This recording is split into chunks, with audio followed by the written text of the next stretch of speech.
Hello, hello, hello, hello, hello, hello, everybody, and welcome back to Spirit's Divine Light, your podcast. And today's episode is going to be for the air signs, Gemini, Libra, Aquarius. What is your centering? Okay, so we're going to use these lovely black moon astrology oracle cards here, and it's just going to be a kind of quick reading about your centering.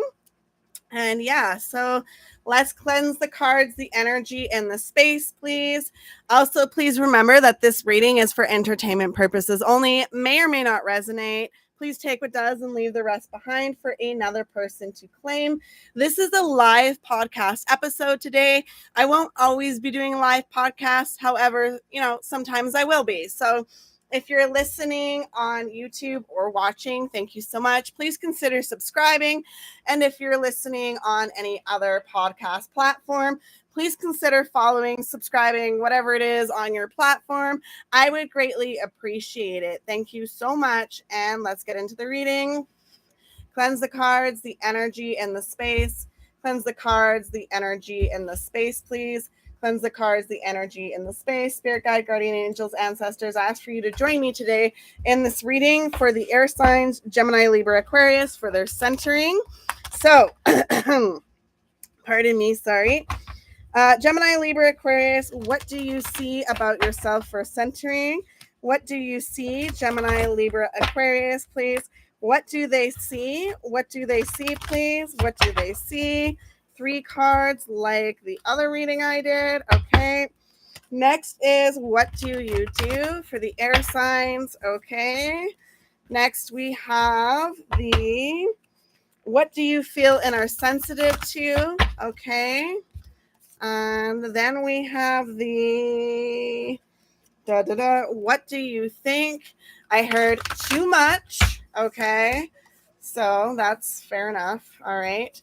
And then finally, we have the center, which is who you are, air signs. Okay. All right.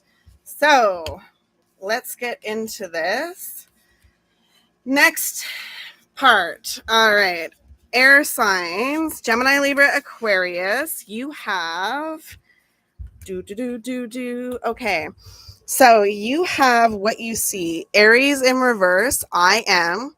Spirit, Sun in reverse, Spirit, and then Grand Cross, Provoker in reverse. So you may be seeing that you are not the provoker in a situation, and somebody else may be causing a little bit of conflict for you. Okay.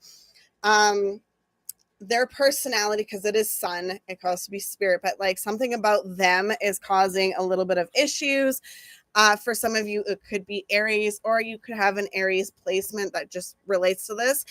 Some of you are definitely dealing with an Aries Sun that may be causing a little bit of conflict for you, and it may be frustrating to you. Okay. However, so that's what you see. Next, you have the what you do. So what do we have here? We have the 11th house, the Neptune, and the 4th house. So 11th house, friends. So what you do is you are very communicative with friends. You rely on friends. Friends are great for you. You have Neptune, sacrifice. You do sacrifice a lot for friends and other people around you. Okay. And then you have the 4th house, roots. So what I'm seeing here is your roots also, you may have sacrificed, some of you may have sacrificed a lot for your roots as well. So if that makes sense, I don't know if that will. Some of you may have a message. Now, I don't have a specific sign in your 11th house, your Neptune placement, or your 4th house. There may be something in there that can kind of help you, guide you, and direct you on what you want to do next, or what you could see possible, if that makes any sense for you. Okay. What you feel and are sensitive to. Okay. So what are you feeling and are sensitive to, Aries, Leo, Sagittarius. Sorry. Gemini, Libra, Aquarius. Okay. So what you are feeling or are sensitive to, you have the grind trine. my goodness, if I could speak, grand trine blessings in reverse. So you're not really sensitive to blessings. You appreciate blessings when they happen for you. Okay. Saturn truth, you may be a little bit of sensitive to truth, or you may be sensitive with your Saturn placement right now. I do see that some of you, if there is a Saturn, I just heard retrograde. So if there's any kind of Saturn in retrograde previously or soon to be, you may have seen a truth or will discover a truth. It just depends on who you are and where this relates to. Then you have Scorpio I transform. So I do see a lot of you air signs working on transformation. Some of you are working on transformation to get those blessings that you want, that you are quite out of sight with, okay? Some of you have a Scorpio placement in Saturn, and there is truth in there for you to transform, okay? Next, we have the what you think. So we have the Mars force, Venus love, and then the part of fortune in reverse increase. So some of you, I do see that you know that you're a force to be reckoned for, or you believe that you are. You love incredibly, okay?